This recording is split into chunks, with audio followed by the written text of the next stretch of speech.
You with 9 Special report. Here's Lester Holt. Good afternoon. We're coming on the air with breaking news in the music world. Tina Turner, the legendary rock and roll singer and performer, has died at the age of 83 after a long illness in her home near Zurich, Switzerland. Turner, born Anna Mae Bullock in 1939, was the daughter of sharecroppers in rural Tennessee before she became the queen of rock and roll, but even taught Mick Jagger how to dance. After years of performances across the South, she eventually rose to the highest levels of rock stardom. First as the electric frontwoman of the Ike and Tina Turner Revue with her ex-husband Ike, but she also had massive success on her own with a slew of hits including Private Dancer, The Best, and of course, What's Love Got to Do with It. Let's go right to Rahema Ellis with details. Rahema, this cuts deep, this news.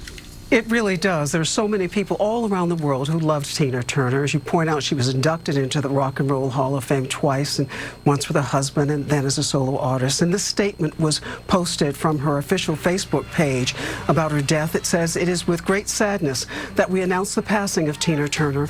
With her music and her boundless passion for life, she enchanted millions of fans around the world and inspired the stars of tomorrow. Today, we say goodbye to a dear friend who leaves us all her greatest work, her music. All our heartfelt compassion goes out to her family, Tina." It says, "We will dearly miss you."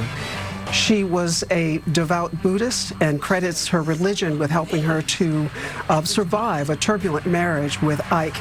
And she went on and had an illustrious career, including the greatest of Tina Turner and her world tour that she had, the final tour some years ago. And it was an amazing performance. I had the pleasure of being able to attend one of those concerts at here in New York. And Tina Turner will be missed by so many people all around the world. All right, Rahema Ellis, thank you. Let me bring on Chris Witherspoon now. He's NBC entertainment contributor and joins us by phone. Let me ask you, we talk a lot about the influence of artists when they pass. Can you describe the impact and what she has left on the music industry? Yeah, Lester, I think I echo what Rahema said in terms of this being devastating news, a bittersweet blow. But I think when you look at the legacy she leaves behind and the impact she made on artists, it is bittersweet. Right now, we're in the midst of two of the biggest tours that are happening right now, post-pandemic, post-COVID. Beyonce's Renaissance Tour, Taylor Swift.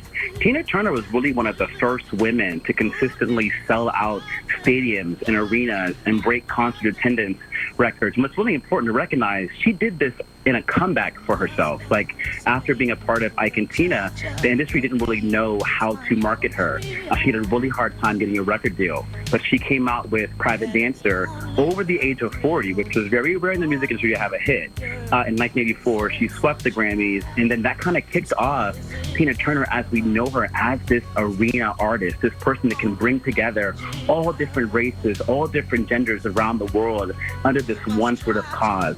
Her music, her heels, her fashion, her hair. She's one of the most mimicked artists. Her look, if you look at performers that want to, kind of do any sort of impersonation, Tina Turner just created this larger-than-life look and persona, but then she brought those receipts on the stage. She would be sweating and drenched in sweat, and it seemed like she just couldn't, she never got tired. I went to go see her in 2009, her farewell tour. She was in her 70s already, Lester, and the concert performance she gave those nights was on par with Beyonce right now. That sort of energy, that sort of just power vocally, and the way she connected with the audience. The audience knew every single word to her songs. They really are bigger than songs. They're anthems.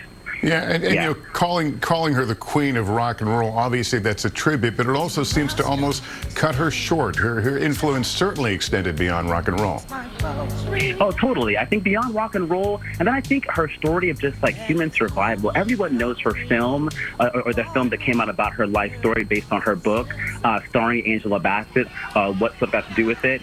That became just a big moment in Hollywood, and I think for women of all races, of what you can endure and how you can persevere and prevail. You think about Oprah. Oprah's show was one of the biggest talk shows in the 90s.